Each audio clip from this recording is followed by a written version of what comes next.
All right, guys, so we're talking about all phases of elbow, forearm, wrist, and hand pain. So if you have any of these pains, you're going to watch this video. You've already been given a prescription for it, so that's why you're watching it. So you're going to need an ice cube first of all. You're going to take the ice cube, and so I'm going to use the lacrosse ball as a demonstration for the ice cube.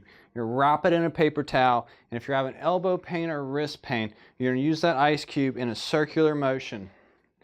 And you're going to do that circular motion for up to 3 minutes, or if it gets numb before that, you're going to stop. Initially, you're going to feel coolness, and as you're using that ice, it's going to start to burn. It may even start to ache, and if it becomes numb, that's a stopping point, even if you haven't reached the 3 minutes. 3 minutes is your maximum. So it's a simple, easy way for you to ice the area that's of concern without having to throw an ice pack and just wait for the ice pack for 15 minutes. Ice cube is awesome. So the next thing is, you're seeing us because you have elbow or wrist pain. You're probably exercising, and the biggest thing when you exercising is keeping the wrist neutral. So if you're doing a pull-up and your wrist curl in, you're flexing the muscle through here, and it's pulling on this, and it's tugging on this, and every pull-up you do, every row you do, if that wrist is torquing, it's creating undue stress on this area, creating your golfer's elbow or your tennis elbow or forearm pain, wrist pain. Wrist stays neutral. Tell your personal trainer you have an elbow pain or wrist pain, and make sure they focus on neutral wrists. Very, very important. It'll reduce your pain. It'll allow you to heal faster. If you're constantly writing and you're torquing that, we may have to change that to make you have a better neutral position when you're writing. No one thinks about that.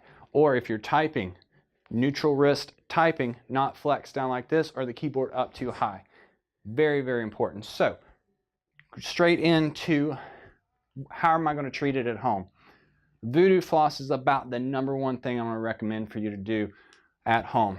RogueFitness.com, get the Extomic. It's awesome. So I showed you in shoulder that you got to have someone to do it. Elbow, it's a little easier to do. It's still kind of difficult, but if you can do it by yourself, you're going to pull it and wrap it through by flexing your elbow together until it overlaps on that. Once it overlaps, you can do it yourself. You're going to try to keep it as straight as possible, and basically you are coming all the way through, overlapping the elbow joint. Now if it was the wrist, you'd go right over the wrist. So once you get that wrapped around nice and tight, you're like, well, I gotta hold on to this. No, you're gonna tuck this underneath, and you're gonna lift it up and tuck it right underneath. Now it's going to stay. It's going to allow me to do it. So we're going to work flexion of the elbow. We're also going to work extension of the wrist, rotating over, and flexion of the wrist. And we're coming all through these motions through here, and then from there, you're going to take your hand and you're going to push that shearing force across through the bicep, through the elbow, and through, it's called your interosseous membrane that's between these two long bones right here. And we are just separating that. You can even take a supernova and get in here and work it through here with the voodoo floss on. Or if you don't have that, we have lacrosse balls that you can get from us.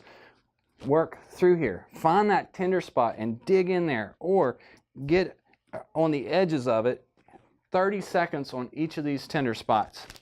But only leave the band on for 1 minute to 2 minutes, because the blood circulation is going to be cut off, and as you take it off, fresh new blood is going to come back through here, which is going to flush out those lymphocytes, those white blood cells, and reduce that inflammation. So from there, what do? The cheapest thing is a lacrosse ball. Take the lacrosse ball, find any of those tender spots, and you're going to work through there for 30 seconds. You're going to do this every day, 2 to 3 times a day for 30 seconds, unless it just absolutely is too tender to touch. In that case, you're going to grab the trusty ice cube out, and you're going to use the ice cube. Roll the ice cube, again, 3 minutes. But if it's not too tender to touch, you're going to work there. From there, you're like, I'm still having wrist pain. You're going to do a self-myofascial release. So the stretch that I want you to do is elbow locked, wrist extended. There should be no pain other than a stretching. If you're only getting about this much wrist extension, let one of our soft tissue specialists know. We're going to strip this, we're going to open it up, we may even voodoo floss you, and then clear it out. Same thing other direction. Nice extension through here. So self-myofascial release. How do I do that? You're going to find any of these areas that hurt, and you're going to pull your hand towards you, hold this tissue or the skin, and you're going to open your wrist up. And you're like, well, my wrist only goes this far. What do I do? You hold that pressure, and you extend it on the table or the chair. Doing this standing is the easiest, but you can do that or flip it over and take the wrist down. That's down motion. We're finding any tightness or tender spot through there. From there, we're going to work the hand. Hand is super, super important. You're going to take your thumb and you're going to go right through the thenar muscle through here. And all you're doing is self-releasing. So once you do 3 to 5 passes with that, you're then going to shorten the hand and you're going to open it. Shorten and open, shorten and open. Same thing on the outside of the hand, which is your hypothenar. Shorten and open after you have self-myofascial release through there. From there, my hands are still tight, right? So you're going to interlace your fingers into a prayer position and you're going to just work it back and forth just like this. Super easy, should not be painful. If you have arthritic hands and this is painful, don't do it. You can also move your fingers one by one into flexion and extension and rotation. There should be no pain with any of this, okay? From there, we're going to progress into keeping the hands here, and you're going to go into a prayer position and pull the elbows up. Watch my shoulders. As soon as I started to do that, it wanted to creep up. Elbows are going to come up, not my shoulders. You're going to hold this position. If your hands go numb or you have pain with this, let us know. We may need to look at diagnosing you something different. Also the opposite way.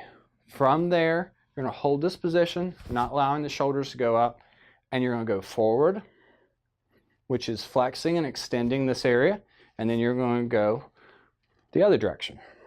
So underneath, over, all through here, working that. So if you're saying, I just need something deeper, my forearms are really trapped, the best purchase you can get is an arm aid. You can find this online. It's armaid.com. Rogue Fitness also has it. It basically straps to your quad, and what it allows you to do is to do some self-work. So it drops in through here. You can squeeze the top. It has rubber bands around it, but it allows you to do all the motions that I told you to do if it was too difficult to do it on your own. This allows you to do it. You can sit there, watch TV, talk to somebody, social media, whatever, and kind of work on this range of motion with the forearms, extensors, and flexors. This allows it to spin as well, so I can target those extensors much easier and get into here. So that's what you're going to do with any type of elbow, forearm, wrist pain. And the last thing that's most important if you're having the hands that are hurting you and killing you is to do an at-home strengthening. So that strengthening, you're going to get a bucket of rice. Just go to Lowe's or Home Depot and get a 5-gallon bucket and get a 20-pound bag of rice from Walmart, Sam's Club, wherever. Pour it in, and you're going to dig your hand down through that rice to the bottom if you can, and come back up and do that 5 times once a day, and that will strengthen all the different intrinsic muscles of the forearm. This is stretches, mobility, and exercises for your elbow, wrist, and hand.